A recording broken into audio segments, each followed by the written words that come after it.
It's OPB Politics Now for Friday, August 4th. It's August, so we forgive you for thinking that the past few days have been slow on the political news front, but we're here to remind you how much has actually happened. A congresswoman took the stand in court. Oregonians can now pump their own gas. Governor Tina Kotek quietly revealed she's giving Intel a lot of money. And the former head of the Oregon Liquor and Cannabis Commission signaled he plans to sue the governor. See, not so slow. We're here to give you a political grab bag of sorts on today's podcast. I'm OPB Politics reporter Lauren Dake. And I'm OPB Politics reporter Dirk VanderHart. Dirk, let's start with the money. Governor Kotek is going to cut a pretty big check for Intel. What is the company going to do with the $90 million it's about to get? That is a very good question, Lauren. Kotek this week sent notice to lawmakers that she intends to give Intel that money, as you said, $90 million from a new fund to boost semiconductor activity in the state. It's part of this big push we've seen this year to revitalize Oregon's microchip economy. You know, Kotek is required under law to let lawmakers know anytime she intends to give out more than $50 million from this fund. She's not required, though, to say a lot more. So essentially, all she wrote down in this notice is she's going to give the Intel $90 million in late August and sort of left it at there. So just to be really clear about something, this is $90 million of taxpayer money, right? That's right. Yes, the legislature set aside about $260 million to help semiconductor projects this year. It is taxpayer money, and this is a big chunk of it. So does that mean that Intel, which is a private company, should be or has to be transparent with how it plans to spend this money that is coming from you and me and anyone listening to this right now? Intel doesn't have to be very transparent, and neither does the state, actually. At least that's their opinion. We've asked for the application Intel submitted to the state for the money. We are waiting to see what the governor's office produces, but officials have been clear that they plan to use an exemption carved into state law that allows them to block information or documents that include business trade secrets. It is pretty likely the document I get back, if any, is going to be heavily redacted. The good news, though, is that there are other ways of figuring some of this stuff out. The Oregonian noted this week that Intel last month filed an application with the state, actually with the Department of Environmental Quality, that is almost certainly tied to this money. The company is essentially asking for permission to emit more pollutants into the air in what looks like it would be a major expansion of its production facilities in Hillsborough. That is a project, if it moves forward, that is likely to cost billions of dollars. It is good news for the state's effort to boost this sector. We expect more news about how Kotek spends this semiconductor money in coming weeks. It's sort of all about to roll out. Let's move on to a topic that everyone loves to talk about: gas and how it's pumped. After 5 decades, Oregon will no longer have a ban on self-service gas. Dirk, are you out there recording this interview right now from a gas station, gleefully filling your tank? I am not, Lauren. As much as I am sometimes painted on this podcast as an unabashed shill for self-serve gas, I actually don't like any aspect of being at the gas station all that much. This, though, is undoubtedly big news. We got word at about 11:15 this morning, this is Friday, that Kotek had signed a bill that will allow gas stations throughout Oregon to make up to half of their pumps self-serve. It is a game changer, right? It's sort of hard to overstate. Oregon had been one of just 2 states, with New Jersey, to prohibit many drivers from fueling up on their own fuel. It's this anachronism. Every other state has moved on.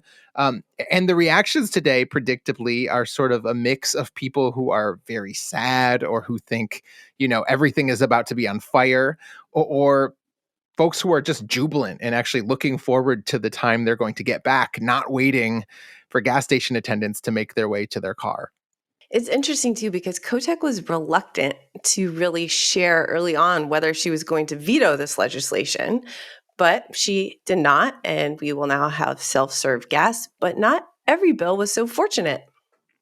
Right. Yeah. Last Friday, a week ago today, was Kotek's deadline for giving notice about what bills she planned to veto. That included, when we got the notice, that included a number of bills and also a number of budget items that lawmakers passed.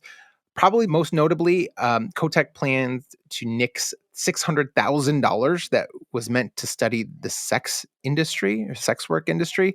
That's something some advocates hoped could maybe be a first step toward legalizing prostitution in the state. Kotek says that's not something she wants to spend state money on. She also said she'd cut $250,000 to study a streetcar system in Salem. So, sorry, Salem. And the governor is likely killing a couple bills that would have created studies on other issues, most notably creating a state owned bank, which has long been a dream of some Oregon progressives.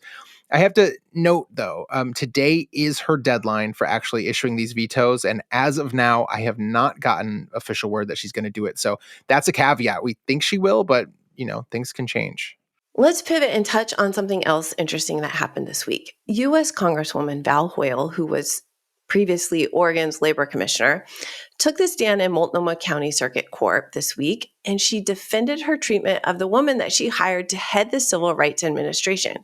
It's pretty unusual for a sitting congresswoman to take the stand. It is, and this is a notable case. This was brought by a woman named Carol Johnson, who Hoyle hired in 2019 to lead the Civil Rights Division at Boley. In that job, Johnson was sort of a top watchdog for instances of discrimination in Oregon workplaces, things like workplace racism. And Johnson, who is Black, said she wound up finding a racist workplace at Boley, which is what prompted this suit. Right. So she's suing, saying that she was a target of harassment herself based on her race, her skin color, and her gender. And here's what's interesting about the case. When Johnson resigned, she wasn't fired, she resigned. Hoyle actually said Johnson felt unsafe in her own office. Hoyle, the former labor commissioner, basically agreed that Boley was a racist place to work. And there are a couple of things that she pointed to when she sent that email to her staff. Shortly after Johnson was hired, she made some of her own hires. She hired 2 civil rights investigators, and other Boley staff allegedly accused her and those hires of cronyism. She did not actually know the people that she hired. The only commonality was the color of their skin. The other pretty big thing in this case was someone reportedly sent feces to Johnson's house. We do not know who sent the feces, but I just think it's safe to say that Oregon did not feel like a welcoming place for this woman to work. The defense lawyers in this case are working to show that Johnson was just a bad manager and a bit of a bully. She did get fired from her job after her Oregon job, the one in Texas, for mismanagement. But her lawyers are saying that is actually in part due to bad actors in Oregon who then followed her to Texas to try and get her fired there as well. It's a really interesting trial, and I guess we will find out whether the jury determines Johnson deserves the $2 million plus that she is seeking. Let's hit on one more topic before we let our listeners get on with their Friday. Steve Marks, formerly of the Oregon Liquor and Cannabis Commission, has signaled that he plans to sue Governor Tina Kotek, who fired him when she took office. Dirk, give us those details. So this is a lot. This is all wrapped up in the sort of twisting and turning series of events that led Secretary of State Shemia Fagan to step down in May. Listeners maybe remember that was prompted after news emerged that Fagan had accepted a lucrative consulting job from some cannabis dispensary owners. Rosa Cazares and Aaron Mitchell are their names. They own a chain of dispensaries called La Mota, and since 2019, they'd also become pretty generous donors to top Democrats like Fagan and Kotek. So here we have Steve Marks, who formerly oversaw the OLCC, the agency that regulates cannabis dispensaries, saying he was fired improperly.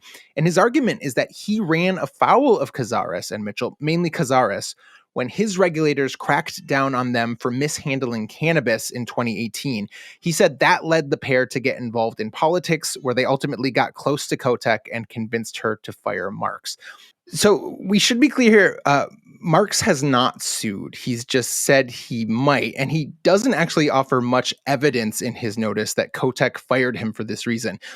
Kotek has repeatedly denied that Cazares and Mitchell played a role in the decision, but she's also been clear that it wasn't because of another scandal that broke earlier this year, where Marks and some of his top managers were reserving bottles of rare bourbon for themselves. She said she didn't even know about that at the time she fired Marks. So this is all kind of convoluted, a lot of things flying around. So, the governor does have the power to make unilateral decisions. Marks is not the only person that she let go when she was first sworn into office. But has she said, if Marks wasn't fired because of his desire for high-priced liquor, and if he wasn't fired because of this infamous cannabis business owners not liking him, has she given any indication as to why he was let go? No, that's the question on a lot of people's mind, I think, and it's just not one Kotek has felt like answering in depth. This week we actually got another competing theory about why Marks might have been let go.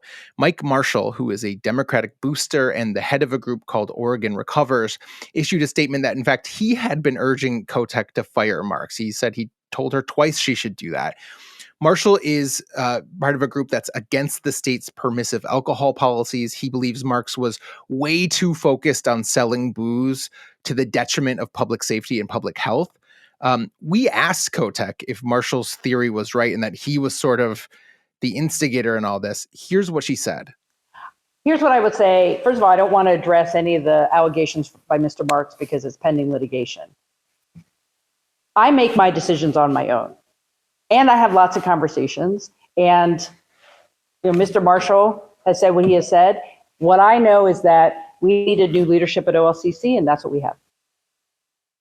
And so that's sort of what she's been saying all year. She doesn't offer any real detailed reason for firing Marks. She says they needed new leadership at the OLCC. The fact that she's not getting into details, I think, probably means that speculation on all this is likely not going to end anytime soon. Well, let's leave it there for today. Happy weekend, everyone. Dirk, thanks for joining me. My pleasure, Lauren. Thanks. This week's episode of OPB Politics Now was produced by Andrew Thien, and our audio engineer is Stephen Cray. Our music comes from Audio Network. We'll be back next week with more political news from across the Pacific Northwest. Until then, thank you for your support and thank you for listening.